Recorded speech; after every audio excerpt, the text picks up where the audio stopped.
你好，欢迎回到深入历史，可以在评论区留下一句此刻的所思所想。现在，请找个舒服的姿势，放慢呼吸。今晚我们来聊聊项羽。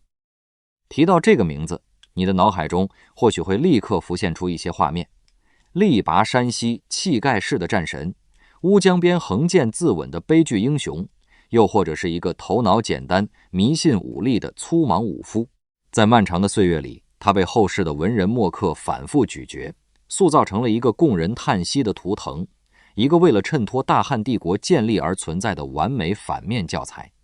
我们要拨开这些层层叠叠的脸谱，回到那个车同轨、书同文，却压抑的连呼吸都要小心翼翼的时代，去看看在成为霸王之前，那个名叫项籍的少年是如何在废墟中艰难喘息，又是如何被命运和仇恨一步步推向神坛，最终走向毁灭的。让我们把目光投向公元前223年的楚国，那是长达数百年的战国时代走向终结的前夜。秦国老将王翦率领60万黑甲大军，像黑色的潮水一样漫过楚国的疆土。寿春城破，楚王复除被俘。楚国大将项燕，也就是项羽的祖父，在兵败后拔剑自尽。绵延800年的楚国，在这场暴风骤雨中轰然倒塌。项羽出生在公元前232年，当国家覆灭，祖父战死的消息传回家族时，他还是一个不到10岁的孩子。对于一个世代为将的楚国顶级贵族家庭来说，国破家亡绝不仅仅是失去封地和财富那么简单，那是整个精神世界的坍塌，是生存意义被连根拔起。秦国的律法严苛如铁，6国的旧贵族被剥夺特权，有的被强行迁徙到咸阳严加看管，有的则沦为通缉犯，终日惶惶。项羽没有童年，他的童年被一把名为大义统的大火烧成了灰烬。跟随叔父项梁踏上逃亡之路的那一刻，他就不再是一个普通的少年，而是楚国旧日荣光的一具活体标本，是项氏家族复仇的唯一载体。他们一路南下，躲避着秦军的搜捕，最终逃到了水网密布、远离政治中心的吴中。吴中的空气潮湿，水泽连绵，这里的楚国移民和越人混居，民风剽悍，天高皇帝远。项梁在这里展现出了惊人的政治手腕，他暗中结交豪杰，利用当地的丧葬徭役来暗中操练兵马，建立起了一个隐秘的地下权力网络。在这个充满暗流与密谋的环境中，项羽逐渐长成了一个身高8尺、力能扛鼎的青年。史书里记载他双瞳孔，力大无穷，人们看着他的眼神带着敬畏，也带着期盼。大家都在等这个天赋异禀的年轻人长出一口锋利的獠牙，去撕碎咸阳城里的那个暴君。就在这种窒息的期待中，我们看到了项羽早年最真实的心理投射，关于他学写字和练剑的2次放弃。项梁让他学写字，他学了没几天就丢下笔；让他学剑术，他同样半途而废。项梁大怒，认为他烂泥扶不上墙，项羽却给出了一个石破天惊的回答：书足以记名姓而已，剑一人敌，不足学，学万人敌。后人常常将这句话解读为项羽年少轻狂，好高骛远。若是我们尝试走进他的内心，就会发现这其实是一种深层的创伤代偿。字是用来书写秦国律令、做文书小吏的工具，剑是游侠刺客在街巷中逞勇斗狠的玩具。这些东西对于一个背负着亡国之恨的贵族子弟来说太轻了。他见过60万秦军是如何像碾死蚂蚁一样碾碎楚国的防线，他知道个人的勇武在国家机器面前不值一提，他不需要防身之术，他需要的是毁灭一个帝国的力量。万人敌，也就是兵法，才是他用来对抗那个庞然大物、夺回失去尊严的唯一途径。他对兵法的渴望不是出于求知欲，而是出于一种深入骨髓的恐惧和无力感。他太害怕再次经历童年时那种任人宰割的绝望了，他要把自己铸造成一件重型兵器。遗憾的是，兵法他也只学了个大概，不肯深入钻研。这正是他性格悲剧的最初显现。贵族的骄傲让他本能地排斥那些需要日积月累、枯燥乏味的系统性训练。他迷信直觉，迷信绝对的力量。在他的认知底色里，只要力量足够强大，所有的技巧、阴谋和规则都可以被一拳击碎。这种对暴力的粗暴理解，在他早期的生命里埋下了一颗危险的种子。时间缓缓推移到公元前210年，秦始皇，那个完成了前无古人霸业的始皇帝，开始了他人生的最后一次巡游。巨大的车队如同一座移动的城池，旌旗遮天蔽日，甲式森严，浩浩荡荡地渡过浙江。沿途的百姓被迫跪伏在道路两侧，连抬头仰视的勇气都没有。空气中弥漫着皮革、汗水和绝对权力的味道。在黑压压的跪拜人群中，22岁的项羽站在人群的边缘，目光越过森严的护卫，直勾勾地盯着那艘象征着天下至尊的大船。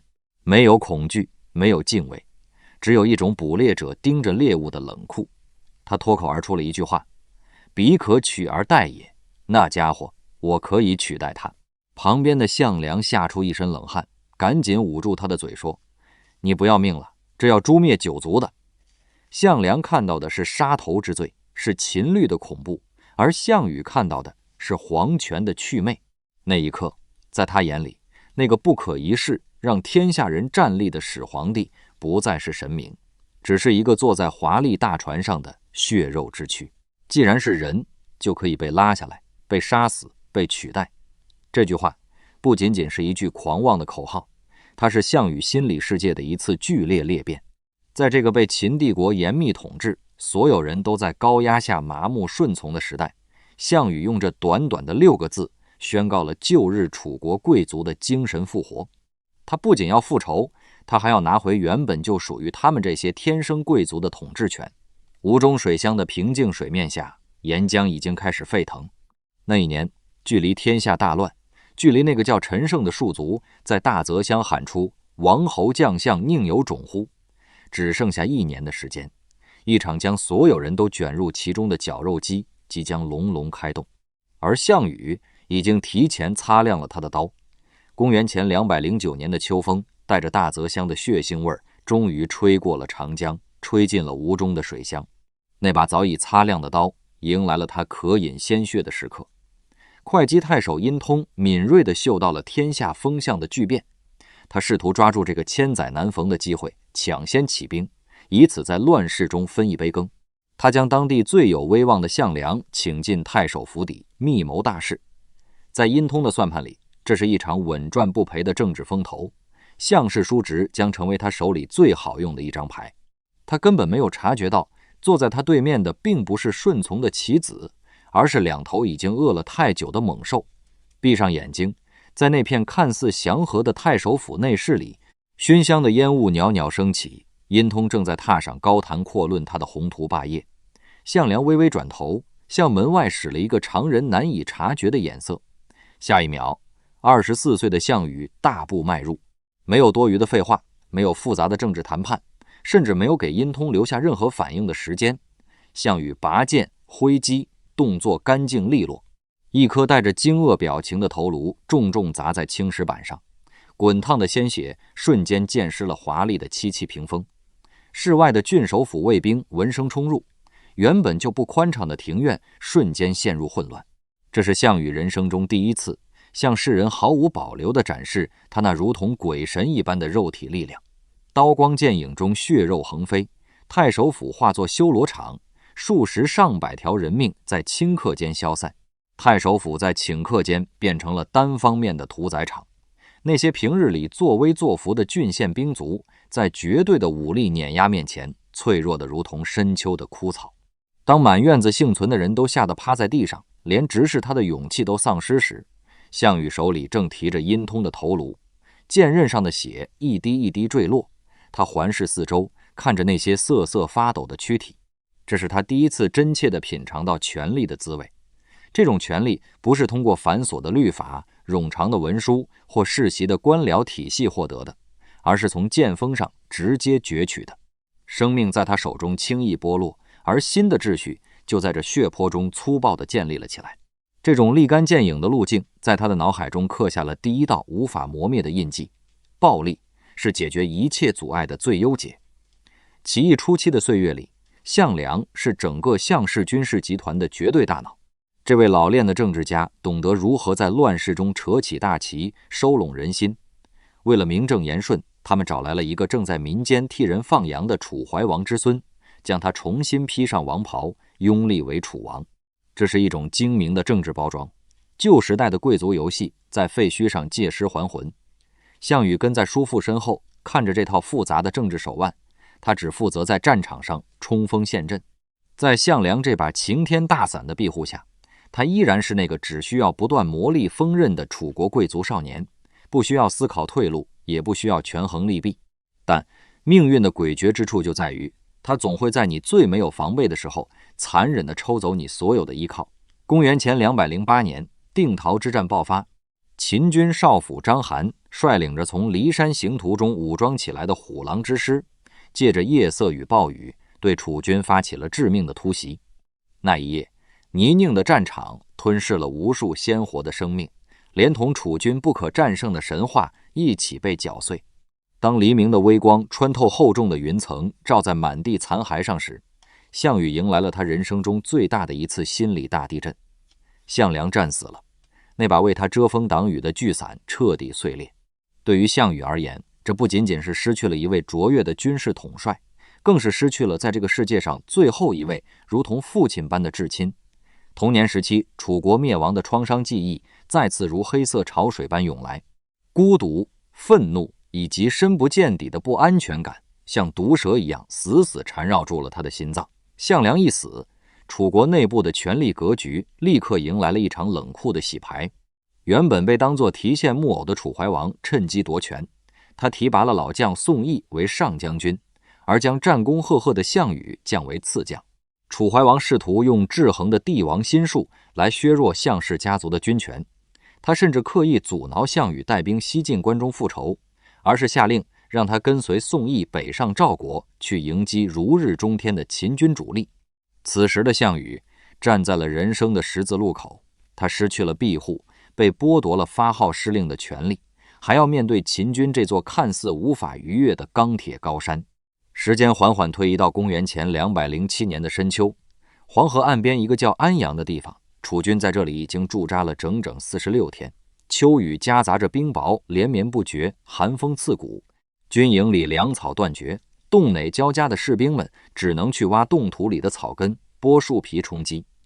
而在中军大帐里，上将军宋义却每天饮酒作乐，大摆筵席。宋义的算盘打得很精妙，他想等秦军和赵军在巨鹿城下打得两败俱伤，筋疲力尽时，再坐收渔翁之利。这是标准的政客思维，是基于利益最大化的冷血博弈。但项羽等不了了，他站在泥泞的风雨中，看着那些面黄肌瘦在寒风中成片倒闭的楚国子弟，看着北边巨鹿城下嚣张跋扈的秦军大营，他体内的血液在痛苦地燃烧。他无法理解宋义那种充满算计的怯懦。在他纯粹的贵族荣辱观里，楚国的尊严不容这般玷污，将士的生命更不该被当作政治天平上的砝码。于是，在那个阴冷的早晨，项羽再一次推开了那扇名为暴力的门。他披甲执锐，大步跨入中军大帐，拔出长剑，毫不犹豫地斩下了宋义的头颅。随后，他提着这颗还在滴血的人头走到全军面前，大声宣布宋义背叛楚国，已被自己奉亡命诛杀。饥寒交迫的士兵们看着眼前这个浑身散发着修罗杀气的年轻人，全场死一般寂静，没有一个人敢提出质疑。将领们纷纷跪地表示臣服。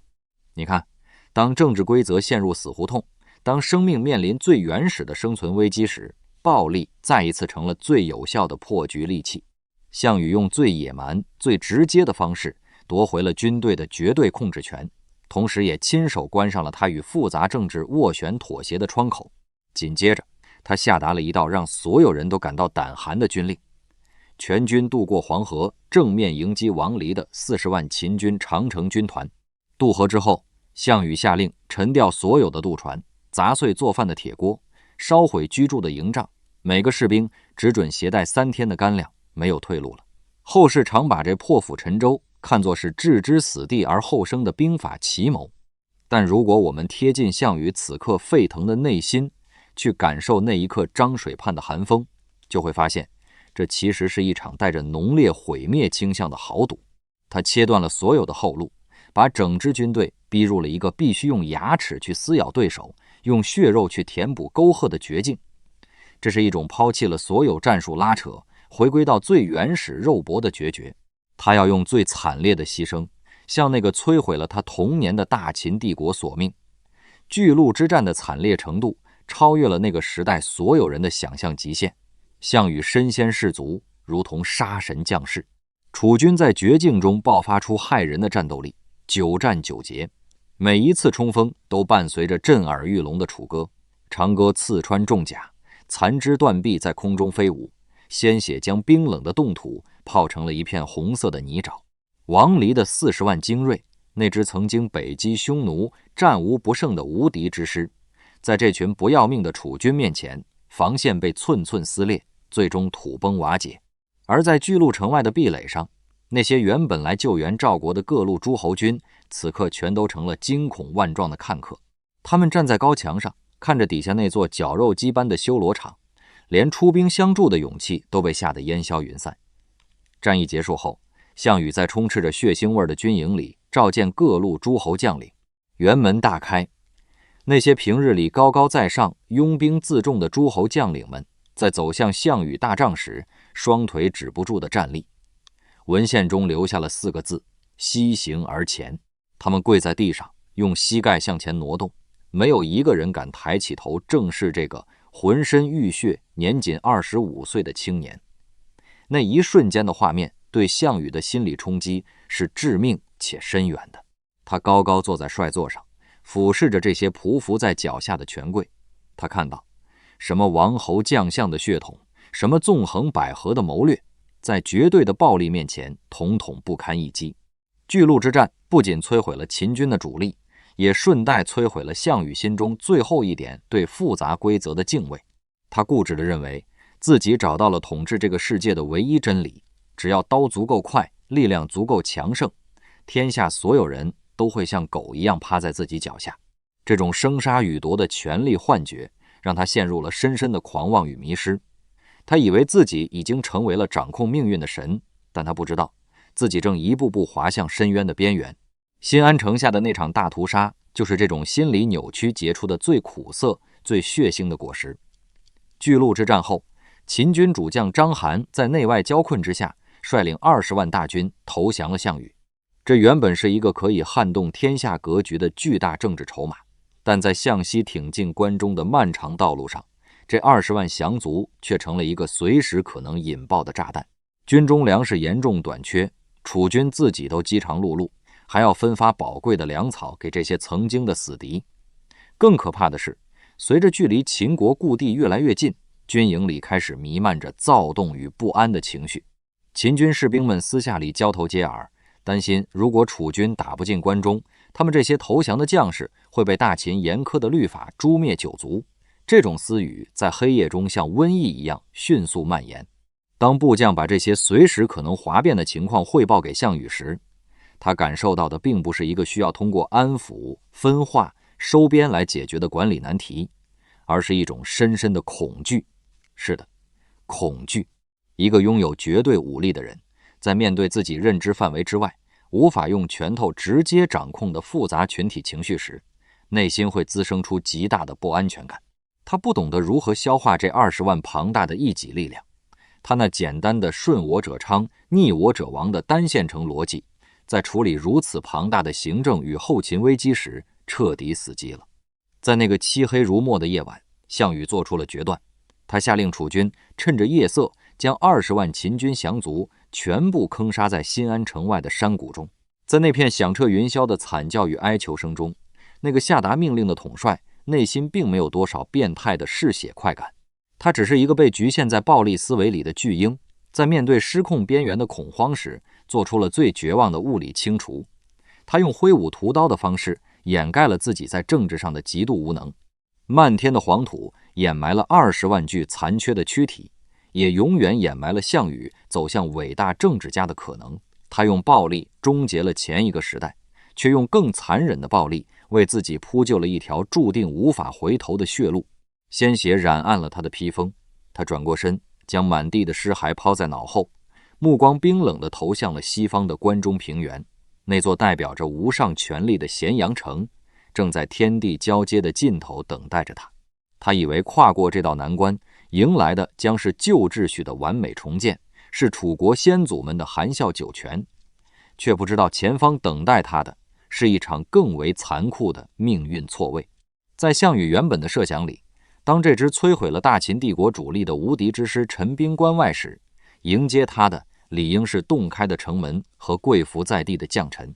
可是当他勒住战马，抬起头仰望那座雄关时，迎面撞上的却是紧闭的关门，以及城楼上在寒风中猎猎作响的刘字大旗。那是沛县亭长刘邦的军队。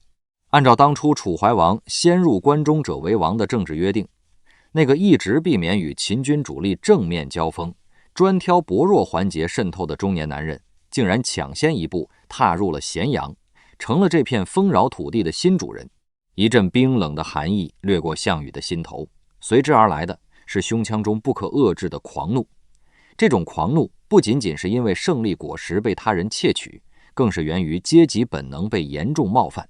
在项羽根深蒂固的贵族逻辑里，天下是打下来的，是用巨鹿城外那种拳拳到肉、血肉横飞的惨烈牺牲换来的。他带着楚国子弟扛住了秦军最为暴烈的绞杀，把脑袋拴在裤腰带上，趟过尸山血海。而一个出身市井、靠着圆滑世故沿途招降纳叛的流氓，凭什么毫发无损地站在这场权力的最高领奖台上？怒火烧红了双眼，项羽下达了最直接的命令：攻关。函谷关那厚重的防线在暴怒的楚军面前只支撑了片刻，便宣告瓦解。40万大军如同决堤的黑色洪水，直扑细水之南的鸿门，兵锋直指驻扎在坝上的刘邦。大帐之中，谋士范增的眼中闪烁着冷酷的杀机。他告诉项羽，刘邦驻扎在关中，气象呈现五彩龙纹，这是天子之气，必须立刻将其诛杀。项羽握紧了剑柄，准备在第二天的清晨，用对待宋义和秦军降卒的方式，将这个不知天高地厚的泗水亭长碾成齑粉。偏偏刘邦没有选择硬碰硬，在那个大雪初霁的清晨，刘邦带着100多名随从，顶着刺骨的寒风，早早地来到了鸿门大营。如果你此刻站在大帐的角落，你会看到年近半百、满脸沧桑的刘邦，姿态卑微到了尘埃里。他一进帐便长跪不起，对着只有26岁的项羽连连请罪。他将所有的赫赫战功全部归于项羽的威名，将自己先入关中的行为解释为替将军看守府库、封闭宫室，甚至痛哭流涕的指责是有小人从中挑拨离间，才让将军对自己产生了误会。面对这种教科书级别的服软，项羽沉默了。他身上那股想要将对方撕碎的戾气，竟然在刘邦的卑躬屈膝中渐渐消散。后世的文人总爱在戏台上将这一幕塑造成项羽的优柔寡断与妇人之仁，把他当成一个放走一生宿敌的愚蠢莽汉。但若是我们拨开以成败论英雄的历史滤镜去凝视项羽此刻的内心，你会发现一种截然不同的精神世界。为什么不杀？因为在项羽的潜意识里，他压根儿就不想当一个像秦始皇那样消灭所有异己、独揽大权的孤家寡人。他要当的是霸王，是像春秋时期齐桓公、晋文公那样，凭借绝对的武力建立威权，然后让天下诸侯共同尊奉的霸主。霸主的规则是什么？是只要你承认我的绝对权威，向我臣服，我就可以宽恕你，甚至以一种高高在上的姿态保护你。如果刘邦举兵反抗，项羽会毫不犹豫地斩下他的头颅。但刘邦选择了臣服，选择了按照旧时代的贵族契约向霸主低头。这个时候如果再痛下杀手，就违背了项羽内心深处想要恢复的那种古典礼仪。他脱口而出：此沛公左司马曹无伤言之，不然何以至此？他把己方阵营里的告密者名字和盘托出。在残酷的政治斗争中，这无疑是极度天真的举动，但在项羽的性格底色里，这是一种高位者的坦荡。他用这种近乎透明的方式宣告：我原谅你了，我们之间只是误会，霸主不屑于玩弄阴谋。随后的宴席上，剑拔弩张的试探不断上演，项庄舞剑，意在沛公。当刘邦的护卫樊哙撞开营门，怒发冲冠地闯入大帐时，气氛凝重到了冰点。樊哙大口咀嚼着生猪腿，痛斥项羽听信小人谗言。出人意料的是，项羽不仅没有发怒，反而眼中流露出了赞赏。他赐酒赐肉，称呼这个杀狗出身的屠夫为壮士，因为樊哙身上那种原始的、野性的、毫无掩饰的勇武，恰恰契合了项羽自身对力量的崇拜。他骨子里鄙视刘邦的圆滑伪善，却真心欣赏樊哙的粗犷忠诚。鸿门宴上的项羽沉浸在这种以力服人的巨大快感中，他赢得了面子，维持了霸主的体面，却对即将到来的漫长暗战毫无察觉。放过刘邦后，项羽率军正式开进了咸阳。这座大秦帝国的政治心脏，曾是天下财富与权力的终极象征。这里有巍峨连绵的宫殿群，有堆积如山的奇珍异宝，有秦始皇收缴天下兵器铸造的12金人。对于任何一个渴望建功立业的征服者来说，接管咸阳就等于接管了整个天下的运转中枢。可是当项羽站在高处俯瞰这座宏伟的城池时，他的眼中没有统治者的贪婪，只有深不见底的仇恨。这座城市里的每一砖一瓦都浸透了6国遗民的血泪，这座城市里发出的每一道严苛政令都曾化作无情的铁蹄，践踏过楚国的大地。留着他，就是留着那个摧毁了他童年和家族的巨大怪物。哪怕大秦已经投降，连秦王子婴都已经素车白马，脖子上系着丝带，跪在道旁乞降，项羽依然无法平息内心的怒火。长剑挥动，子婴人头落地，秦朝的宗室子弟被楚军无情地屠戮殆尽。紧接着，大火在咸阳城中冲天而起，火光映红了关中平原的夜空，木材燃烧的爆裂声伴随着宫女们的惨叫在浓烟中回荡。这场大火连烧了3个月都不曾熄灭，巍峨的宫殿群在烈火中崩塌，雕梁画栋化作焦炭，灰烬像冬日里的一场黑雪，纷纷扬扬地落在渭水河畔。项羽看着这场毁灭性的火灾，内心或许得到了前所未有的宣泄。他不仅是在烧毁一座都城，他是在举行一场盛大而残酷的祭祀。他要将那个强加在所有人头上的大一统体制，连同他的物理载体，一把火烧成灰烬。他用最暴烈的方式抹除了秦帝国留下的所有统治痕迹。毁灭之后便是重建，但项羽给出的重建方案却是一场巨大的时代错位。公元前206年的春天，项羽在细水之滨以西楚霸王的身份主持了分封大典。他没有选择像秦始皇那样建立郡县制，将权力牢牢抓在自己手里，而是亲手将这片刚刚经历过大洗牌的帝国版图重新切割成了18个碎块。他把那些跟着他打仗的将领、6国的旧贵族后裔，甚至是他不喜欢但又不得不妥协的势力，全都分封出去。他幻想着，只要大家都拿到了一块土地，天下就会回到他心心念念的春秋战国时代，回到那个尊卑有序、诸侯并立的乌托邦。他天真的以为，只要自己手握最强大的武力，据守在楚国故地，就能依靠诸侯们的敬畏来维持天下太平。这是一种刻舟求剑的政治理想。历史的车轮已经被秦始皇强行推入了大一统的轨道，车辙深陷，再也回不到过去。项羽用分封制去逆转历史潮流，注定要在未来的岁月里遭到现实最残酷的反噬。做完这一切分赃与切割，有人向项羽进言，劝他留在关中。谋士说，关中地势险要，有山河之固，土地肥沃，留在这里称王才是成就霸业的真正根基。项羽看了一眼四周已经被他烧成白地的关中焦土，又转头看向东方。他说出了一句流传千古的内心独白：富贵不归故乡，如衣袖夜行，谁知之者？富贵了如果不回到故乡，就像是穿着华丽的锦缎衣服在黑夜里行走，有谁能看得见呢？进言的谋士听后大失所望，私下里感叹了一句，说楚国人就像是猕猴戴上了人的帽子，徒有其表。今天一看，果然如此。这句话传到了项羽耳朵里，触碰了他极其敏感的自尊神经。他直接下令将那个谋士扔进鼎里，活活煮死。但这句残忍的反驳掩盖不了项羽性格中那抹浓重的市井气与深藏的乡愁。经历过早年的亡命天涯，经历过九死一生的巨鹿血战，经历过无数个枕戈待旦的夜晚，这个外表刚硬如铁的霸王，内心深处其实已经疲惫不堪。他就像一个在外面打赢了群架的倔强少年，受了满身的伤，手里攥着抢来的最炫耀的战利品，此刻唯一的念头就是赶紧跑回老家。他要把这些金银财宝，把天下霸主的头衔展示给江东的父老乡亲看，听他们惊叹，看他们敬畏。他急于退回到那个能给他提供心理安全感的故土。于是浩浩荡荡的楚军带着从关中掠夺来的无数珍宝和妇女，调转马头，向着东方的彭城进发。一路上，沉重的车辙深深地陷入泥土里。项羽坐在华丽的战车上，吹着从东南方吹来的暖风，以为自己终于可以卸下杀戮的重担，享受太平岁月了。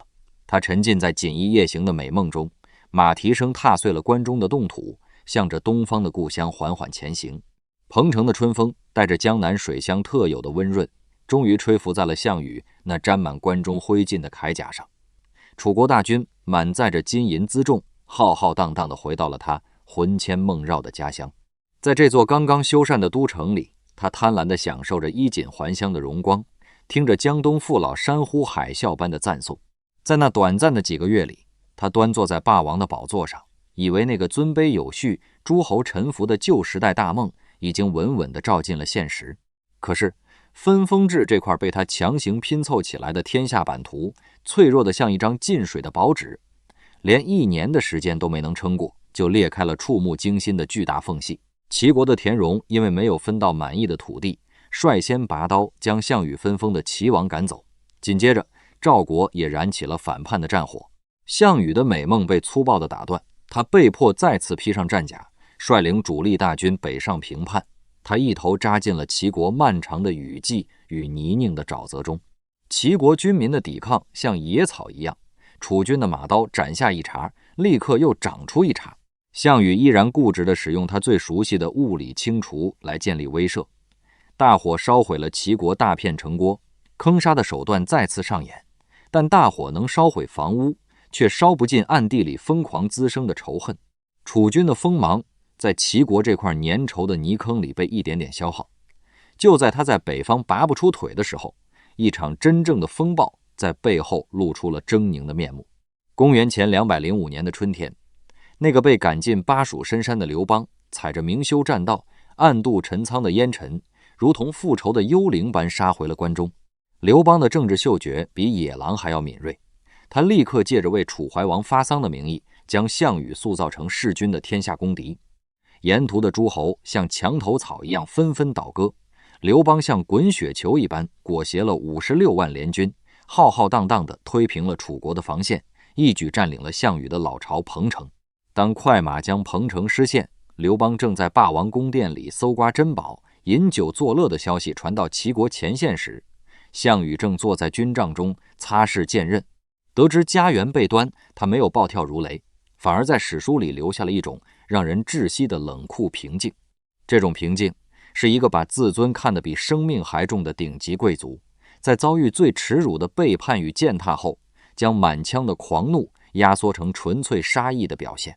他要把那个窃取他家园的贼，连同那56万乌合之众，全部剁碎在彭城的土地上。于是项羽做出了一个近乎疯狂的战术布置。他留下部将继续在齐国死磕，自己仅仅挑选了3万精锐骑兵，趁着夜色的掩护，脱离主力大军向南狂奔。这是一次反常识的长途奔袭，3万人去迎击56万人，双方的兵力比悬殊到了滑稽的地步。拂晓时分，浓重的晨雾笼罩着彭城西郊的萧县，刘邦的联军还在连日的宿醉与掠夺的疲惫中沉睡，营寨连基本的巨马和鹿角都没有摆齐。地平线上闷雷般的马蹄声骤然响起，大地开始震颤。项羽带着他的3万铁骑，像一把烧红的尖刀，借着清晨的微光，直直地插进了56万大军的心脏。没有阵地战的拉扯试探，没有兵法的迂回包抄，就是最纯粹、最暴烈的直线冲锋。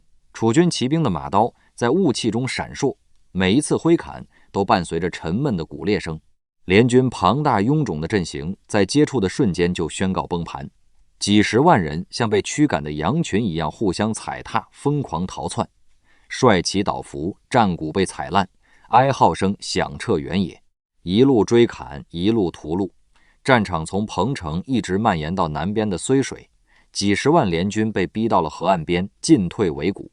楚军像收割麦子一样机械地挥舞着武器，鲜血将宽阔的河面染成了刺眼的绛红色。史书上留下了满是血腥味的文字：睢水为之不流。10多万具尸体层层叠叠地堵塞了河道，连奔流的水波都被硬生生截断。浓重的血腥味引来了遮天蔽日的乌鸦。项羽手持长戟，站在被鲜血浸透的河岸上，看着刘邦在10几名骑兵的拼死保护下，借着一阵突如其来的沙尘暴狼狈逃窜，3万击溃56万，这是项羽战术生涯的最巅峰。他再一次向天下宣告了他坚信的真理：在绝对的力量面前，数量的堆砌和政客的阴谋全都是不堪一击的笑话。这似乎是巨鹿之战的完美重演。但项羽没有意识到，彭城的这场狂胜不仅耗尽了他生命中最后一点好运气，更掩盖了冷兵器时代战争逻辑的悄然转变。从睢水之战结束的那一刻起，他正式踏入了一台漫长、枯燥且残忍的绞肉机。楚汉相争，战场逐渐转移到了荥阳与成皋一线。在这里，项羽遭遇了他一生中最无法理解也最让他痛苦的地缘战术泥潭。刘邦被彻底打怕了，他再也不跟项羽打正面会战。汉军深沟高垒，坚壁清野，刘邦像一块黏糊糊的牛皮糖一样死死贴住项羽，打不赢就缩进城池。楚军一退，他又出来骚扰，正面刚不过，就在背后搞破坏。汉军大将彭越在梁地不断切断楚军的粮道，韩信则在北方一步步蚕食那些臣服于楚国的小诸侯。这是一个古典统帅的终极噩梦。项羽空有一身移山倒海的力量，却仿佛每一拳都重重地砸在软绵绵的棉花上。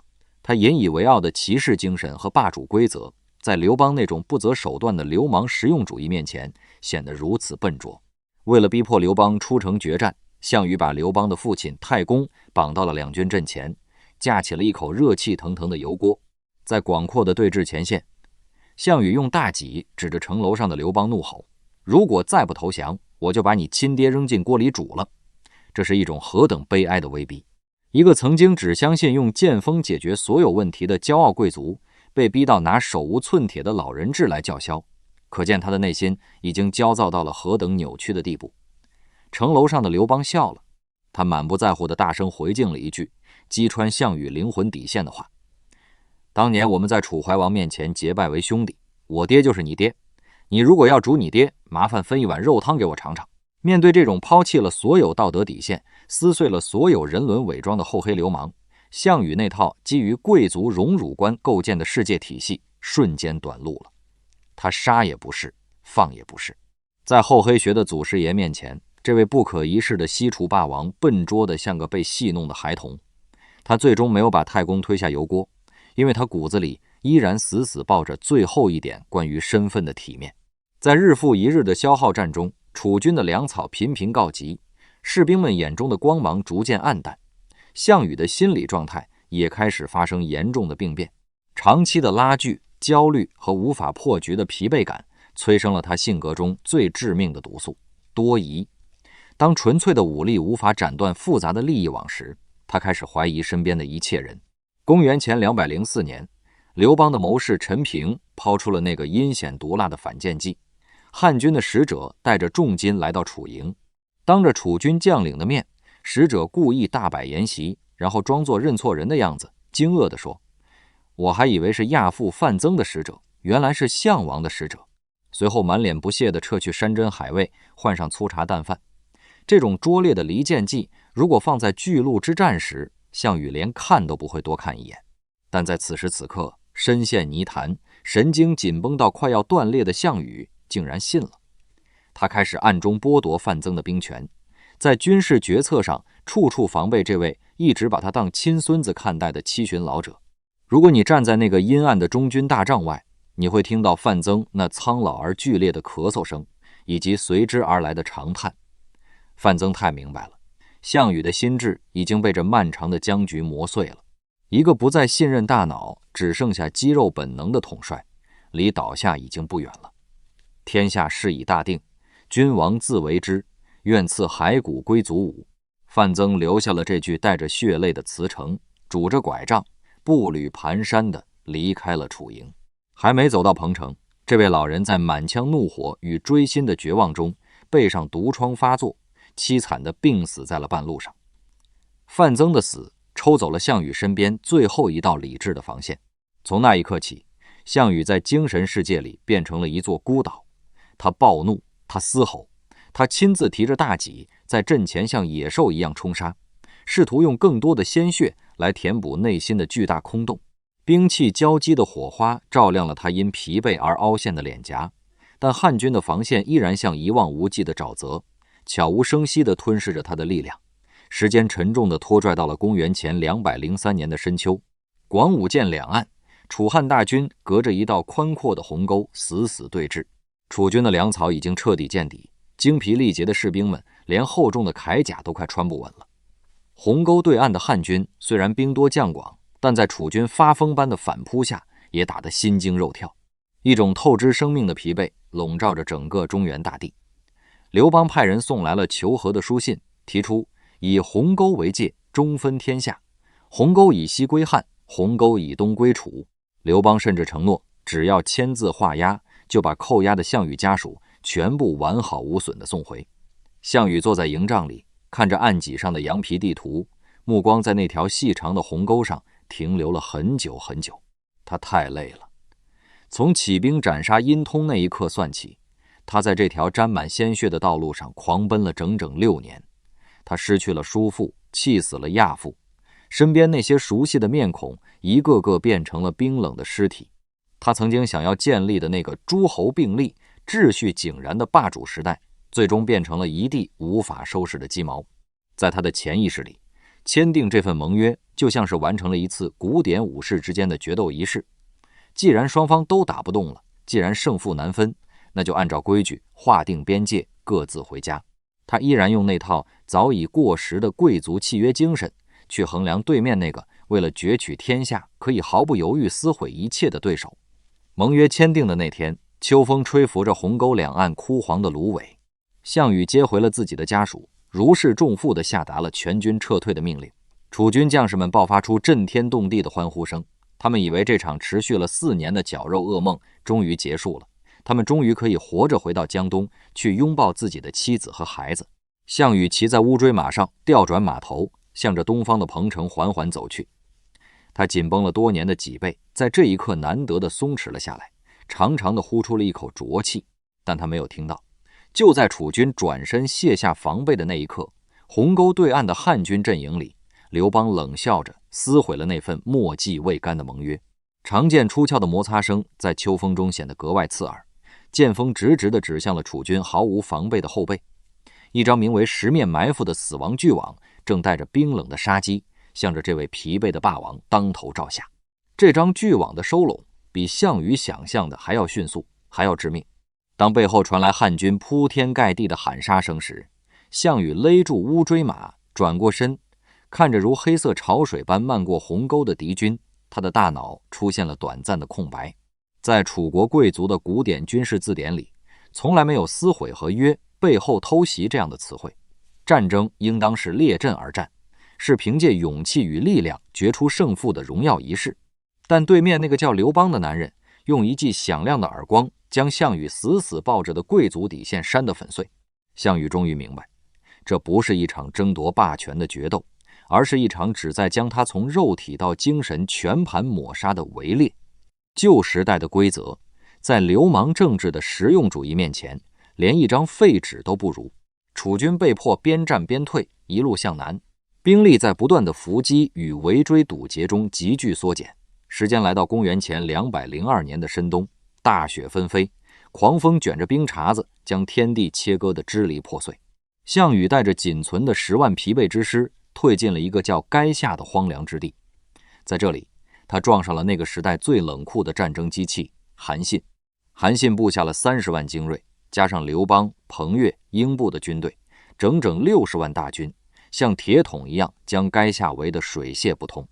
汉军的阵地深沟高垒，不求速战，只求用严寒和饥饿慢慢榨干楚军最后一丝体温。垓下大营里的粮草已经断绝，曾经不可一世的楚国儿郎，此刻只能紧紧裹着单薄的战袍，在寒风中绝望地看着阴沉的天空。项羽那试图靠个人武勇逆转战局的挣扎，在韩信如精密齿轮般咬合的兵团调配面前，像一头撞上石壁的困兽，徒劳地流着血。但真正击垮项羽的，不是兵力的悬殊，也不是腹中的饥饿，而是一场蓄谋已久的心理战。在那片死寂的冬夜里，风停了，从四面八方的汉军营地里突然飘出了幽咽的竹笛声，紧接着是低沉哀婉的歌声，那是楚地的乡音，唱着故乡的流水，唱着倚门盼归的白发老娘，唱着荒芜的田园。这声音在漆黑的夜空中盘旋，像尖锐的冰锥，一点一点凿开楚军将士们冻僵的心房。营帐里传来了压抑的啜泣声，接着是兵器掉落在地上的闷响，最后变成了大规模的崩溃与逃散。项羽在大帐中惊醒，他披上战甲，走出营帐，听着四野回荡的楚歌，冷汗瞬间浸透了内衣。汉军难道已经把楚国全部占领了吗？为什么外面有那么多楚国人？这是一种深渊般的恐惧。在他的认知里，江东是他的绝对大后方，是他的根基，是他即使打输了也能退回去从头再来的港湾。但现在四面八方的楚歌让他产生了一个致命的错觉，他的家园已经沦陷，他的子民已经背叛，他被整个世界抛弃了。支撑他战斗了8年的那股心气在那一瞬间散了。大帐内烛火摇曳，昏黄的光影打在项羽苍白的脸上。他要来了酒，坐在几案前，看着陪伴了自己多年的美人虞姬，看着帐外那匹打着响鼻的乌骓马悲从中来。他拔出剑，敲击着酒樽，唱出了那首凄凉的绝命词：力拔山兮气盖世，时不利兮骓不逝，骓不逝兮可奈何，虞兮虞兮奈若何。这是一个骄傲到骨子里的男人在命运面前发出的最无奈的叹息。他把失败归结于时不利，他依然不认为自己的能力有任何问题。在他的世界观崩塌之际，他最不舍的是他力量的延伸明马，以及他作为霸主温柔面的投射。美人虞姬拔出长剑，在凄美的剑舞中自刎于帐下，温热的鲜血染红了冰冷的土地。虞姬的死抽走了项羽在人世间的最后一丝温情与羁绊。他不再是那个有着锦衣夜行乡愁的青年，他变成了一具只剩下复仇本能与毁灭欲望的战神躯壳。破晓时分，浓雾未散，项羽跨上乌骓马，带领着仅存的800名精锐骑兵，像一道黑色的闪电，强行撕开了汉军的重重防线，突围而出。这是他在人世间的最后一次狂飙，没有辎重，没有步兵，只有战马嘶鸣和刀锋饮血。汉军将领灌婴率领5000骑兵在身后死死咬住。当这支疲惫的逃亡队伍渡过淮河时，800骑兵只剩下100多人。而在迷雾笼罩的阴陵，项羽迷路了。他向一个在田间劳作的老农问路，老农指着左边说：“向左。”项羽带人向左疾驰，却一头扎进了一片巨大的沼泽地中，战马在泥潭中深陷。汉军的追兵借机追了上来。那个老农是指错路了吗？不，那是民心的背离。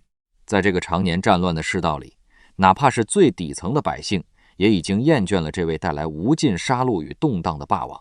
在这个微小的细节里，项羽彻底被时代抛弃了。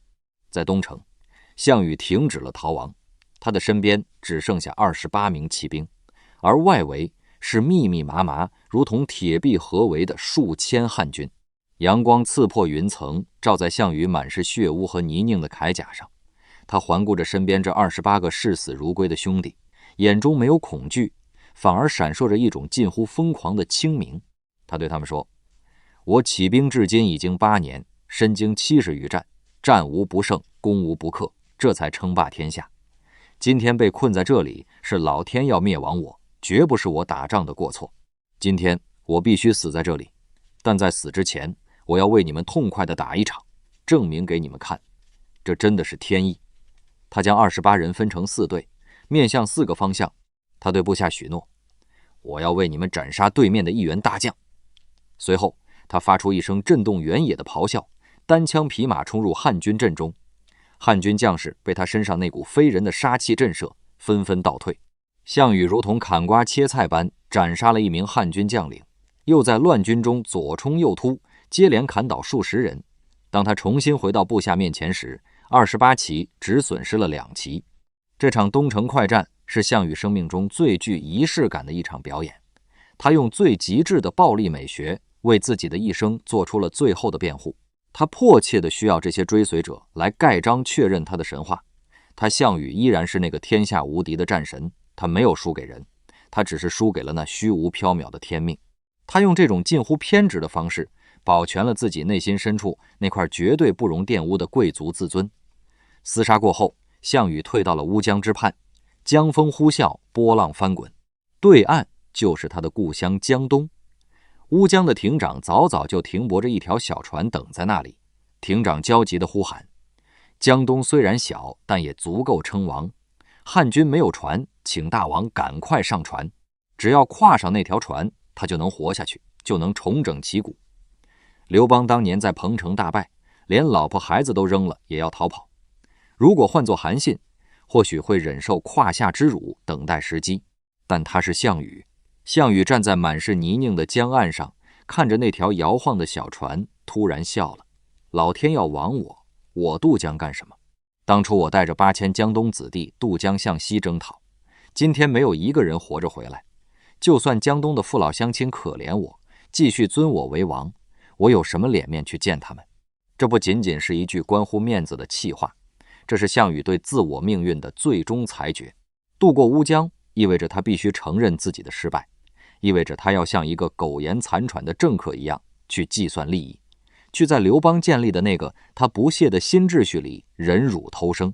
那样的活着，是对他过去所有光辉岁月的背叛，是对他西楚霸王这个神圣头衔的亵渎。他是一个试图用绝对纯粹的古典理想去对抗复杂现实的孤勇者。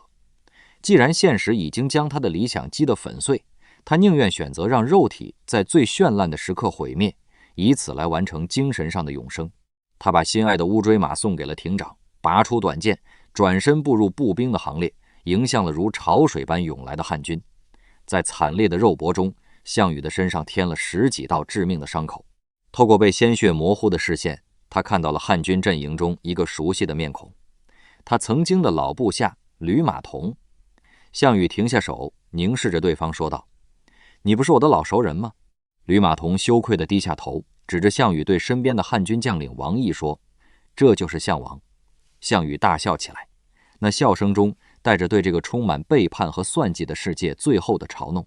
他说，我听说刘邦用1000金和万户侯的赏赐来买我的人头，我就送你一个人情吧。说完，长剑划过咽喉，一代霸王轰然倒地。公元前202年的乌江畔上演了历史长河中最具有时代隐喻的一幕。当项羽自刎倒下后，那些汉军士兵像发了疯的野狗一样扑了上去，他们互相践踏，挥舞着刀剑互相砍杀，只为了争夺项羽的一块尸体去领赏。在这个过程中，几十名汉军士兵死于踩踏和自相残杀，最终5个人分别抢到了项羽的头颅和四肢。他们拿着这些残缺的血肉去向刘邦兑换了梦寐以求的爵位。那个崇尚荣誉、信仰力量、坚守古典契约的贵族时代就这样被扯得粉碎，化作了新时代实用主义者们加官进爵的资本。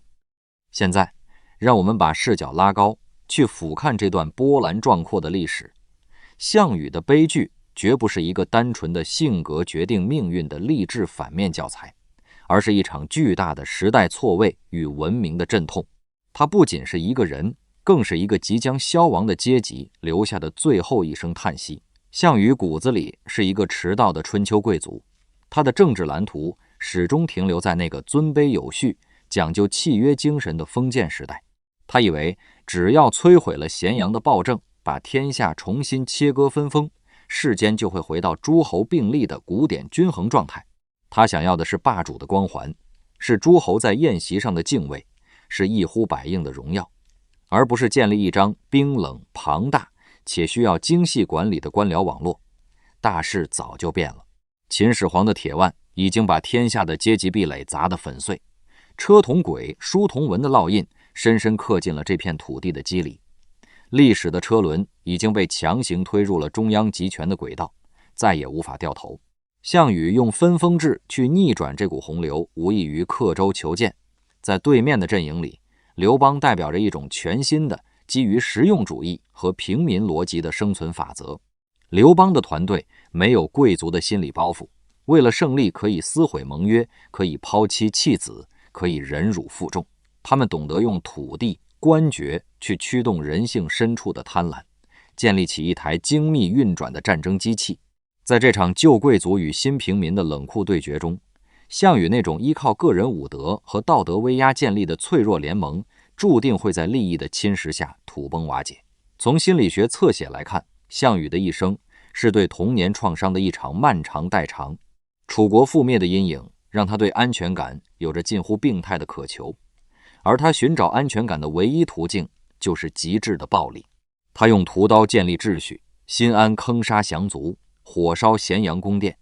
这些惨绝人寰的行径不仅是残暴，更暴露出他在政治管理上面对庞大异己力量时的恐慌与无能。当纯粹的暴力无法解决复杂的利益纠葛时，他的精神世界便开始崩塌。他变得多疑暴躁，最终亲手推开了范增，将自己孤立成一座海上的孤岛。我们不能否认他的伟大，是他挺身而出，在巨鹿城下以破釜沉舟的决绝砸碎了不可一世的大秦战争机器，将天下苍生从严酷的暴政中解救出来。他的军事天赋如同璀璨的流星，照亮了冷兵器时代的夜空。他的身上始终带着一种纯粹甚至有些天真的古典美学。同时，我们更要正视他的局限。他将天下视为私人的跑马场，将底层生命视为丈量权力的刻度。他是一个伟大的破坏者，却始终未能蜕变成为一个合格的建设者。他用毁灭的手段对抗毁灭，给这片土地带来了深重的灾难。乌江畔的那场自刎，是他对自己命运下达的最终判决。渡江求生意味着要像政客一样去权衡利弊，招兵买马，去适应刘邦制定的那套厚黑学规则。那样的苟活是对他西楚霸王名号的亵渎。他选择用肉体的消亡来保全精神的绝对高傲。当汉军士兵为了加官进爵，像野兽般争抢项羽残骸的那一刻，那个崇尚荣誉、信仰力量的古典骑士时代，连同项羽的血肉一起，被新时代的实用主义者们分食殆尽。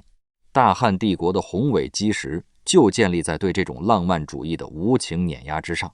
今夜，在这个灯火通明的现代都市里，我们聆听着2000多年前的战马嘶鸣，或许会在项羽决绝的背影中看到一丝我们自己的倒影。